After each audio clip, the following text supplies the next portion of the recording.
అన్నదాత అన్నదాత మీ అన్నదాత చెమటోడ్చి ఆహారాన్నందించే రైతన్నా అనునిత్యం నీ కండదండగా నిలిచే నేస్తం ఎవరన్నా అన్నదాత అన్నదాత మీ అన్నదాత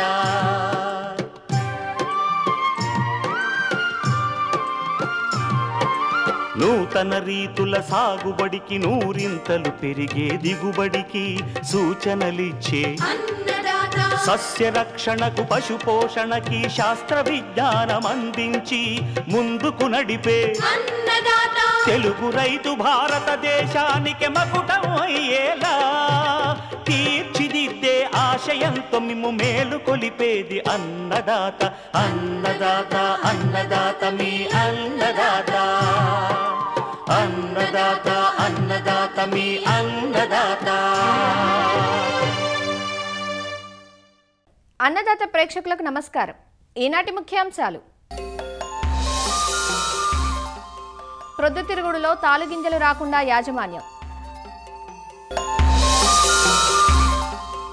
సాగు రంగంలో కోతుల యాజమాన్యం,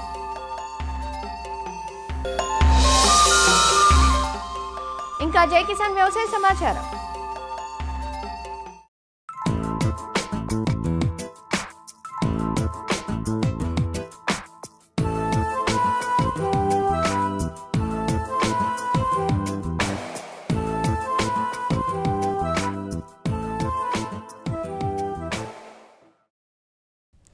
ఇటీవలి కాలంలో వ్యవసాయ పంటలకు వన్యప్రాణులు భారీ నష్టం కలిగించడం చూస్తున్నాం. అడవి పందులు, దున్నలు, కోతులు, జింకలు, ఏనుగులు వంటివి పంట పొలాలపై దాడి చేస్తూ రైతులకు అపార నష్టం కలిగిస్తున్నాయి. అడవులకు సమీపంగా ఉన్న సాగు ప్రాంతాల్లో కోతుల సంచారం ఎక్కువగా ఉంటోంది. రైతులు టపాసులు పెట్టి బెదిరించడం, కొన్నిసార్లు కొండముచ్చులను తెచ్చి కాపలా పెట్టడం చేస్తుంటారు. కోతులను బెదరకొట్టే కొన్ని పద్ధతులను అఖిల భారత సకశేరుక చీడల యాజమాన్య విభాగం వారు ఇటీవల రూపొందించారు. ఈ వినూత్న సాంకేతిక పరిజ్ఞానాన్ని రైతులకు చేరవేస్తున్నారు. కోతుల బెడదను నియంత్రించే వివిధ పద్ధతుల గురించి తెలియజేస్తున్నారు ఆచార్య ఎన్జీ రంగా వ్యవసాయ విశ్వవిద్యాలయం మార్టేరు వరి పరిశోధనా స్థానం ప్రిన్సిపల్ ఇన్వెస్టిగేటర్ డాక్టర్ నామాల శ్రీనివాసరావు. రాష్ట్ర రైతాంగం ఎదుర్కొంటున్న సమస్యల్లో కోతుల బెడద చాలా ప్రాముఖ్యంగా ప్రధానంగా మనం చెప్పుకోవచ్చు. ముఖ్యంగా అటవీ పరివాహక ప్రాంతాల్లో, అంటే అడవులకు దగ్గరగా ఉన్న వ్యవసాయ భూముల్లోని, అదేవిధంగా ఎక్కడైతే మనకి కొబ్బరి లేదా పామాయిలు, ఈ జీడి మామిడి తోటలు ఏ ప్రాంతాల్లో ఉన్నాయో ఆ ప్రాంతాలకు దగ్గరగా ఉన్న వ్యవసాయ భూముల్లో ఈ యొక్క కోతుల బెడద అనేది ఇటీవల కాలంలో చాలా ఎక్కువైనట్టు మనం గమనించడం జరిగింది. కొన్ని ప్రాంతాల్లో అయితే ఈ యొక్క కోతుల బెడద తట్టుకోలేక రైతులు వ్యవసాయాన్ని కూడా వదిలిన పరిస్థితులు అనేది మనం గమనిస్తూ ఉన్నాం. ముఖ్యంగా 3 రకాల కోతు జాతులు అనేవి మనం గమనిస్తూ ఉంటాం. ఒకటి కొండ కోతులు, అంటే వీటికి పొడవాటి తోక ఉంటుంది. అదేవిధంగా ఈ హనుమాన్ లంగూర్, దీన్నే కొండ ముచ్చులు అంటాం. నల్లటి ముఖం ఉండి పెద్ద సైజులో చాలా పెద్ద తోక కలిగి ఉంటుంది. తక్కువ గుంపులుగా అవి తిరుగుతూ ఉంటాయి. ఈ 2 కాకుండా పండు కోతి లేదా ర్యాషెస్ మకాక్గా మనం వ్యవహరిస్తూ ఉంటాం. అంటే దీనికి పొట్టిపాటి తోక కలిగి ఈ మొహము, అదేవిధంగా ఈ యొక్క వెనుక భాగం, అంటే ఈ గుద భాగం అనేది ఎర్రగా ఉండడం అనేది గమనిస్తూ ఉంటాం. ఈ యొక్క కోతికి గల ఒక ప్రత్యేక లక్షణం కనుక చూసినట్లయితే, ఇవి మనిషి యొక్క ఆవాస ప్రాంతాలకి దగ్గరగా ఉంటూ మనుషులతో మిళితమైపోయి మనుషులు వదిలేసిన ఆహార వ్యర్థ పదార్థాలను కూడా తిని వాళ్ళతో మమేకమై జీవించగలిగే నేర్పరితనము, పోట్లాడే తత్వము ఉండడం వల్ల ఈ యొక్క కోతుల సమస్య అనేది ఎక్కువగా మనం గమనిస్తూ ఉన్నాం. ఈ యొక్క కోతులు అనేవి మన వైల్డ్ లైఫ్ ప్రొటెక్షన్ యాక్ట్, వన్యమృగ చట్టం ప్రకారము షెడ్యూల్ 3లో ఉంటాయి కాబట్టి వాటిని సంహరించడానికి మనకి ఏ విధమైన అధికారాలు ఉండవు. ప్రత్యేకంగా చట్టం చేసి ఏదైనా పర్మిషన్ ఇస్తే తప్ప మనం వాటిని సంహరించడం అనేది చట్టరీత్యా నేరం. కనుక ఈ కోతుల్ని మన పొలాల్లోకి ఎంటర్ కాకుండా, అంటే మన పొలాల్లోకి వచ్చి నష్టం చేయకుండా మనం వాటిని వివిధ పద్ధతుల ద్వారా మనం వాటిని వెళ్ళగొట్టాల్సిన పరిస్థితి ఏర్పడింది. రకరకాల పద్ధతులు ఉన్నాయి. అంటే ఏంటి, ఈ యొక్క పంగలకర్రలో రాళ్ళు వేసి కొట్టడం కానీ, కొన్ని ప్రాంతాల్లో డప్పులు వాయించడం కానీ, కుక్కలను కాపలా పెట్టడం కానీ, లేదా ఈ కొండముచ్చులను ట్రైన్ అయిన కొండముచ్చులను కాపలా పెట్టడం కానీ, మనుషులు కాపలా ఉండడం కానీ మందలుగా, లేదా ఇతర అంటే కొన్ని శబ్దాలు చేయడం, టపాసులు పేల్చడం కానీ, ఇట్లాంటి రకరకాల యొక్క కార్యక్రమాలు రైతులు చేపడుతుంటారు. అయినప్పటికీ కూడా అవి 1-2 రోజులు సత్ఫలితాలు ఇచ్చినప్పటికీ మళ్ళీ అవి వాటికి అలవాటు పడిపోయి మరలా మన యొక్క వ్యవసాయ భూముల్లోకి వచ్చి మన పంటలకు విపరీతమైన నష్టం అనేది కలుగు చేస్తుంది. వరి, ప్రత్తి, మొక్కజొన్న, మినుము, పెసర అన్ని పంటల్లోని కూడా ఈ యొక్క కోతుల సమస్య అనేది మనం విపరీతంగా పెరిగిపోవడం అనేది గమనించాం. మరీ ముఖ్యంగా పామాయిల్ తోటలు ఎక్కడైతే ఉన్నాయో వాటిల్లో అడవి నుంచి వచ్చిన ఈ కోతు యొక్క సమూహాలు విడిపోయి మరియు మళ్ళీ అవి కొత్త సమూహాలుగా ఏర్పడి ఈ పామాయిలు, కొబ్బరి, ముఖ్యంగా పామాయిల్ తోటల్లో అవి స్థిర నివాసం ఏర్పరచుకొని, అంటే వాటి యొక్క వృద్ధికి, వాటి యొక్క నివాసానికి చాలా అనుకూలంగా చల్లని వాతావరణము, అదేవిధంగా అవి ఒకసారి పామాయిల్ చెట్టు కనుక ఎక్కినట్లయితే ఎవరికి కూడా కనిపించవు. అంటే వాటి కమ్మల్లో దాక్కుని ఎవరికి కనిపించకుండా రక్షణ పొందుతూ ఆ చుట్టుపక్కల ఉన్న వ్యవసాయ భూములపైన విపరీతంగా దాడి చేసి మనకి నష్టం అనేది కలుగు చేస్తూ ఉంటుంది.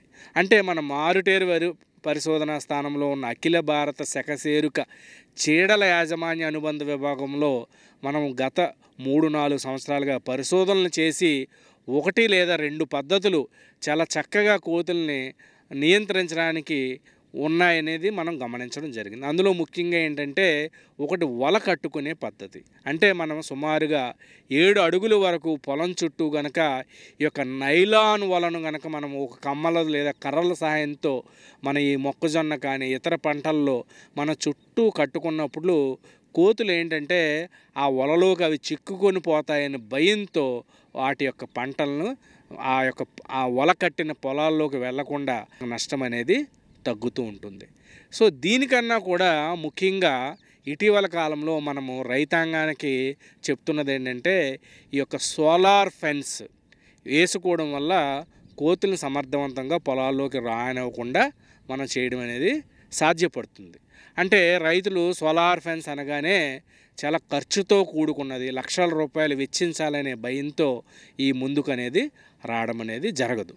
కాకపోతే మన పరిశోధనా స్థానం నుండి తక్కువ ఖర్చుతోటే, అంటే రైతుకు లభ్యత అయ్యే యొక్క ఈ వస్తువులతో, అంటే కొండకర్రలు కానీ, వెదురు బొంగులు కానీ, లేదా మనకు బైండింగ్ వైర్ అంటే ఇనుప తీగ, టైరు ముక్కలు, చూపు ముక్కలు, ఇట్లాంటివన్నీ కూడా రైతు ఆయన యొక్క పల్లెటూరులోనే లభ్యమవుతూ ఉంటాయి.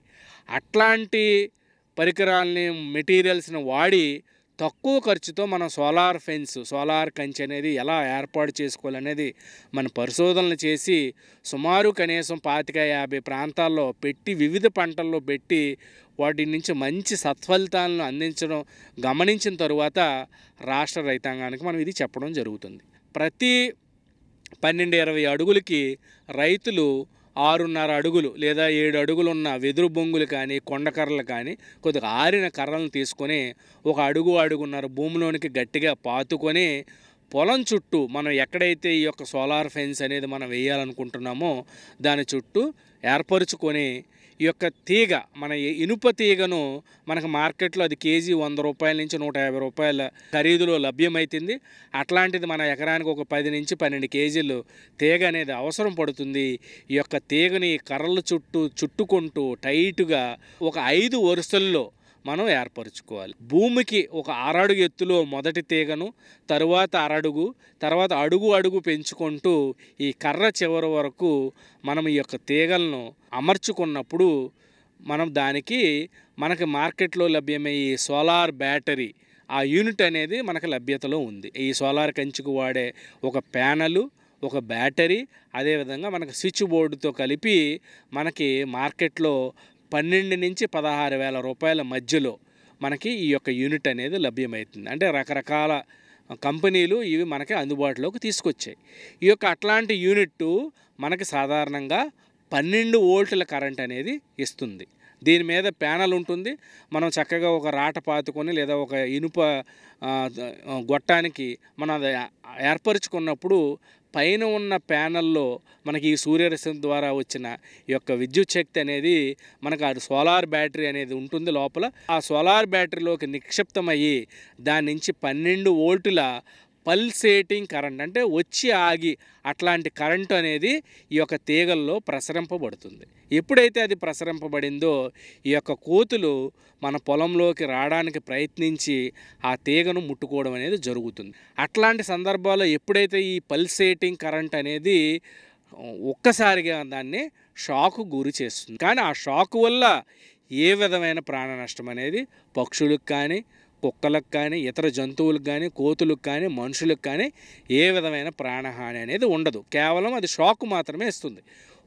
ఆ మందలో 1-2 కోతులు అట్లాంటి అనుభవాన్ని పొందినప్పుడు వాటి యొక్క ఈ మెసేజ్ని మొత్తం మంద అంతటికీ తెలియజేసి ఏ ఒక్క కోతి కూడా ఆ యొక్క పొలంలోకి చొరబడడానికి ప్రయత్నించదు. అంటే ఇది కేవలం భయంతో పనిచేస్తుంది. ఈ ఒక యూనిట్ వచ్చేసి మనకి 12 నుంచి 15 వేల రూపాయలు యూనిట్ ద్వారా 16 వేల రూపాయలు అని చెప్పాము. వేరే మెటీరియల్కి అంటే ఈ బొంగులకి తీగలకి కలిపి సుమారుగా ఒక 4-5 వేల రూపాయలు అవుతుంది. అంటే సుమారుగా ఒక 20 వేల రూపాయలతో ఒక 5 నుంచి 8 ఎకరాల వరకు కూడా రైతు ఈ యొక్క తన యొక్క పంటను అంటే ఎకరానికి సుమారుగా మీకు 2,000-3,000 రూపాయల లోపే ఈ యొక్క ఖర్చు అవుతుంది. కాకపోతే రైతులు ఈ కోతుల నుంచి పారదోడడానికి ఒక మనిషిని పెట్టుకుంటే నెలకి 10 నుంచి 15 వేల రూపాయలు ఛార్జ్ చేసిన సందర్భాలు కూడా ఉన్నాయి. కాబట్టి ఈ యొక్క సోలార్ కంచెను ఏర్పరచుకొని వారి యొక్క పంటలను ఈ యొక్క కోతుల బెడద నుంచి రక్షించుకోమని వాళ్ళకి తెలియపరుస్తున్నాం.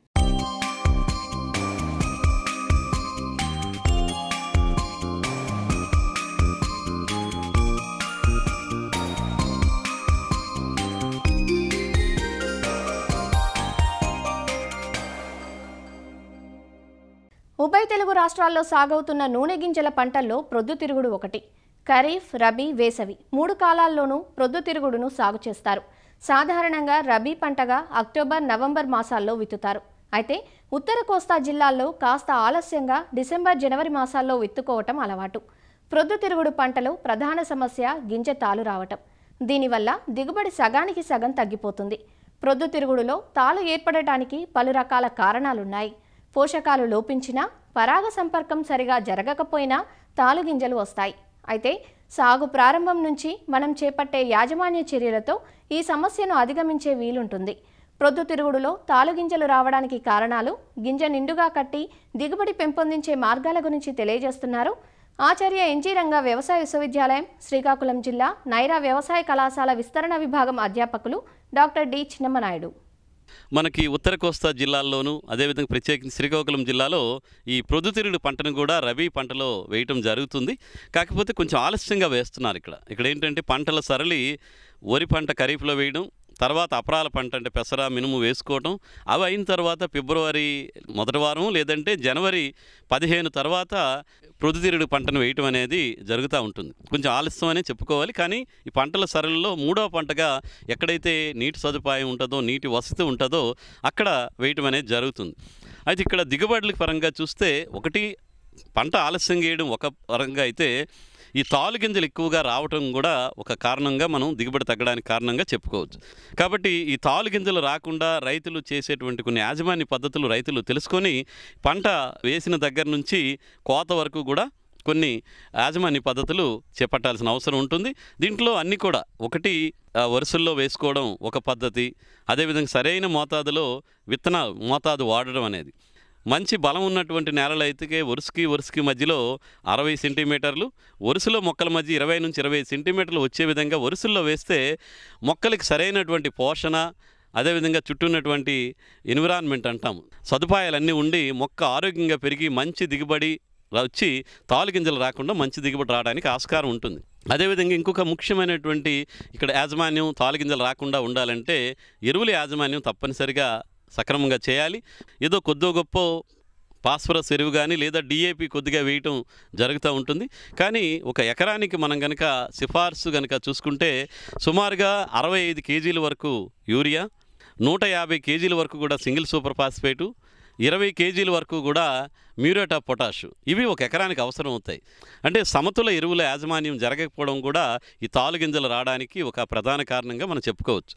ఇది నూనె గింజ పంట కాబట్టి సింగిల్ సూపర్ ఫాస్ఫేట్ రూపంలోనే భాస్వరం ఎరువును అందించాలని, ఎందుకంటే ఇందులో సల్ఫర్ ఒక మూలకం ఉంటుంది కాబట్టి అది గింజ నిండడానికి నూనె శాతం పెరగడానికి చాలా ఉపయోగపడుతుంది. కాబట్టి ప్రొద్దుతిరుగుడులో సింగిల్ సూపర్ ఫాస్ఫేట్ ఎకరానికి 150 కిలోలు చివరి దుక్కులోనే వేయమని చెప్తాం. అదేవిధంగా పొటాష్లో సగము, యూరియా ఏదైతే మనకు 65 కేజీలు ఉంటాయి అందులో 3వ భాగం వీటిని చివరి దుక్కులోనే వేసుకోగలిగితే పంట మొదటి దశలో ఏపుగా ఆరోగ్యంగా పెరగడానికి, వేరు వ్యవస్థ బాగా అభివృద్ధి చెందడానికి అవకాశం ఉంటుంది. పంట వేసిన 30 రోజులకి మళ్ళీ యూరియా ఏదైతే మనం 3 భాగాలు చేసుకున్నామో అందులో 2వ భాగాన్ని వేస్తూ తప్పనిసరిగా నీటి యాజమాన్యం అంటే ఎరువులు ఎప్పుడు వేసినా కానీ భూమిలో పదును తేమ ఉండేటట్టు చూసుకొని ఎరువుల వేయడం అనేది చేయాలి. ఇక 3వ దప్పగా మనకు సుమారుగా 50-55 రోజుల్లో పూత బాగా ఉండేటువంటి టైం ఉంటుంది. ఆ టైంలో మిగిలినటువంటి పొటాష్ ఆ సమయంలో వేస్తే మనకి తాలు గింజల సమస్య చాలా వరకు తగ్గి ఈ గింజ బరువు పెరగడం, అదేవిధంగా దిగుబడి పెరగడానికి చాలా వరకు ఉపయోగపడుతుంది. అదేవిధంగా ఇది నూనె గింజ పంట కాబట్టి గంధకం అవసరం కూడా ఉంటుంది. కాబట్టి దీనికి ఎకరానికి 8 నుంచి 12 కేజీల గంధకాన్ని చివరి దుక్కులోనే వేసేయాలి. లేదనుకుంటే పంట 30-35 రోజుల సమయంలో ఉండేటప్పుడు జిప్సంలో కూడా మనకి ఈ సల్ఫర్ గంధకం అనేటువంటి పోషకం ఉంటుంది. కాబట్టి ఎకరానికి 50 నుంచి 60 కేజీల జిప్సం ఎరువు కనుక మనం పొలంలో మనం 30 రోజులు కనుక వేసి మనం గుప్పు తవ్వి మొక్క మొదలకు గనక వేసుకోగలిగితే నూనె గింజ శాతం కానీ నూనె గింజ తాలూక బరువు కానీ పెరగడానికి ఆస్కారం ఉంటుంది. కాబట్టి వేయాల్సినటువంటి అవసరం ఉంటుంది. అదేవిధంగా ఈ ఎరువుల యాజమాన్యంలో భాగంగా బోరాన్ పోషకం కూడా గింజ బాగా నిండటానికి, అదేవిధంగా పువ్వు బాగా ఎక్కువ రావడానికి, ఫలదీకరణం బాగా జరగడానికి ఈ బోరాన్ పోషకం కూడా ప్రొద్దుతిరుగుడులో చాలా ముఖ్యమైనటువంటి పోషకం. చివరి దుక్కులోనే ఎకరానికి 10 కేజీల బోరాన్ పౌడర్ రూపంలో వేసి దుక్కు చేసుకొని విత్తనాలు వేయడం ఒక పద్ధతి. లేదు చివరి దుక్కులో వేయలేకపోతే పంట సుమారుగా 35 నుంచి 40 రోజుల సమయంలో 2 గ్రాముల బోరాక్స్ని 1 లీటర్ నీటికి చొప్పున కలిపి మనం పిచికారీ చేసుకోవాల్సినటువంటి అవసరం ఉంటుంది. అయితే ఈ బోరాక్స్ని ముందు వేడి నీటిలో కరిగించి తర్వాత మందు ద్రావణాన్ని తయారు చేసుకుని మనం పిచికారీ చేస్తేనే అది బాగా మొక్కలు పీల్చుకోగలుగుతాయి. పంట ఎప్పుడూ కూడా కీలక దశలు ఉంటాయి. ఆ దశలో ఎప్పుడు కూడా నీటి కోసం ఇబ్బంది పడకుండా ఉండాలి. అంటే మనకి ప్రొద్దుతిరుగుడికి సుమారుగా మనకి 4 నుంచి 5 దపాలు నీటి సదుపాయం కల్పించాల్సిన అవసరం ఉంటుంది. కాబట్టి ఎట్టి పరిస్థితుల్లో కూడా నీటికి ఇబ్బంది లేకుండా గింజ నిండుతున్న సమయంలో తప్పనిసరిగా నీటి సదుపాయం ఎట్టి పరిస్థితుల్లో కూడా ఇచ్చుకోవాలి. మనం ప్రొద్దుతిరుగుడిలో ఈ తాలు గింజలు రాకుండా ఉండాలంటే ఇతర యాజమాన్యంలో భాగంగా ఏంటంటే మనం పువ్వు విడుతున్న తర్వాత గింజ నిండుతున్నప్పుడు ఫలదీకరణం జరుగుతున్న సమయంలోనే మెత్తటి గుడ్డతో క్లాక్ వైజ్ అంటే గడియారం తిరుగుతున్న దిశలో గనక మనం పుష్పం మీద గనక రుద్దితే ఎక్కువ ఫలదీకరణం జరగడానికి ఆస్కారం ఉంటుంది. కాబట్టి తెల్లవారి 7 నుంచి 9 గంటల సమయంలో మనం గనక మెత్తటి గుడ్డతో గనక వలయాకారంగా దాని మీద రుద్దితే మనకి ఎక్కువ ఫలదీకరణం జరిగి ఎక్కువ గింజలు నిండుకోవడానికి, అదేవిధంగా తాలు గింజల సమస్య తగ్గడానికి ఈ పద్ధతి కూడా చాలా వరకు ఉపయోగపడుతుంది. అదేవిధంగా ఈ ప్రొద్దుతిరుగుడులో మనకి ఎక్కువ దిగుబడి రావాలి, ఫలదీకరణం బాగా రావాలి అనుకుంటే మనం ఈ ప్రొద్దుతిరుగుడులోనే ఈ తేనె పురుగుల పెంపకాన్ని కూడా రైతులు చేపడితే చాలా లాభదాయకంగా ఉంటుంది. ఈ ప్రొద్దుతిరుగుడులో దిగుబడి పెరగడమే కాకుండా ఎక్కడైతే మనం ఈ తేనె తీగల పెంపకాన్ని ఒక పెట్టెలు కనుక పెట్టుకుంటే తద్వారా కూడా మనం కొంతవరకు తేనెను తీసుకోవడానికి కూడా ఆస్కారం ఉంటుంది. ఈ తాలు గింజల సమస్య తగ్గించుకోవాలంటే చీడపీడల మీద కూడా సరైనటువంటి జాగ్రత్త తీసుకోవాల్సిన అవసరం ఉంటుంది. ఈ పురుగులు వీటి నివారణ కోసం సేంద్రియ పద్ధతుల్లో భాగంగా అక్కడక్కడ బర్డ్ పెర్చెస్ కనుక ఏర్పాటు చేయడం కానీ, లేదంటే వేప నూనె సంబంధించిన పిచికారీ చేసుకోవటం, అదేవిధంగా నీటి యాజమాన్యాన్ని సక్రమంగా చేపట్టుకుంటే మనకి చాలా వరకు ఈ సస్యరక్షణ సమస్యలు కూడా తగ్గి మనకి గింజలు బాగా నిండి తాలు గింజలు రాకుండా ఉండి ఈ ప్రొద్దుతిరుగుడులో మంచి దిగుబడి రావడానికి ఆస్కారం ఉంటుంది.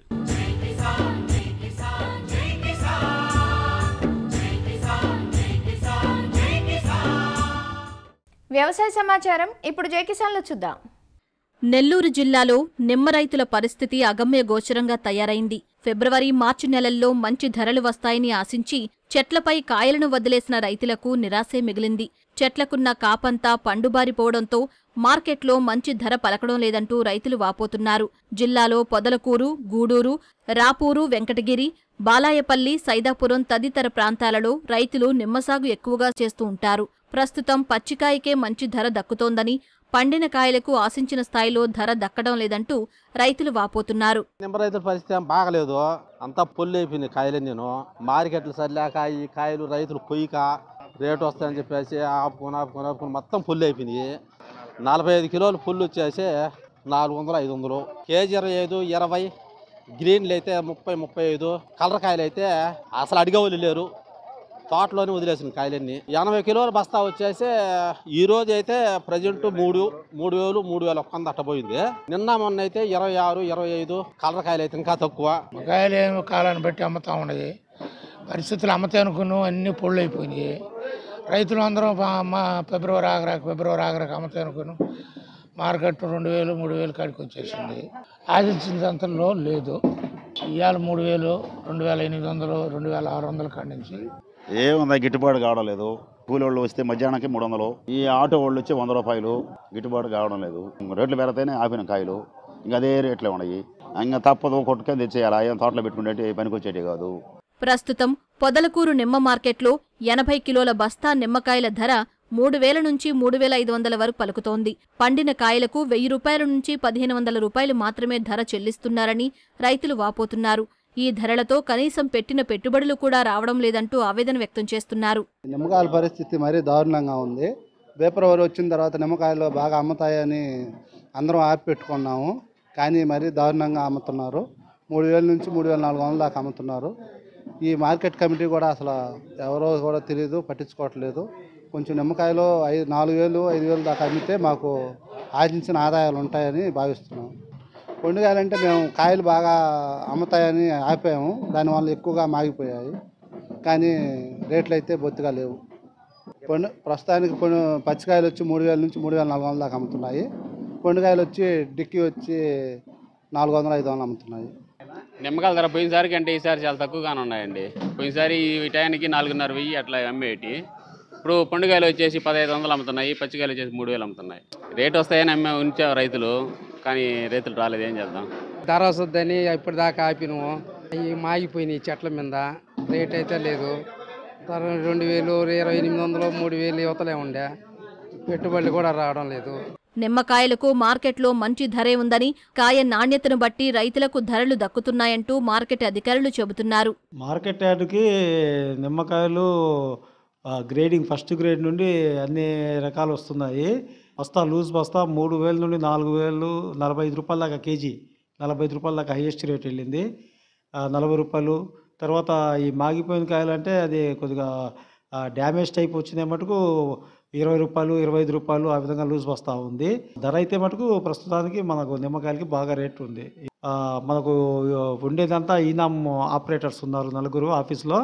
మిగతా 4 వచ్చి చెక్ పోస్ట్లో ఎంఎఫ్ఎస్లోకి వెళ్తూ ఉంటారు. కాబట్టి మనకు ఈ ఉండే స్టాఫ్తోనే మనము దానిని రన్ చేస్తూ వస్తున్నాము. పెట్టుబడులు పెరిగిన నేపథ్యంలో నిమ్మ సాగు చేసి నష్టపోయామంటూ రైతులు ఆవేదన చెందుతున్నారు. మరిన్ని విభిన్న అంశాలతో రేపటి అన్నదాతలో మళ్ళీ కలుసుకుందాం. అంతవరకు సెలవు. నమస్కారం. అన్నదాతలు తమ సందేహాలు, సమస్యలను 1800-425-4085 టోల్ ఫ్రీ నెంబర్లో ఉదయం 10 గంటల నుంచి 11 గంటల మధ్య పని దినాలలో సంప్రదించగలరు. ఈ కార్యక్రమాన్ని యూట్యూబ్లో www.youtube.com/అన్నదాత ఈటీవీ లింక్ ద్వారా వీక్షించవచ్చు. అన్నదాత కథనాలు ఈటీవీ విన్ మొబైల్ యాప్లో వీక్షించండి.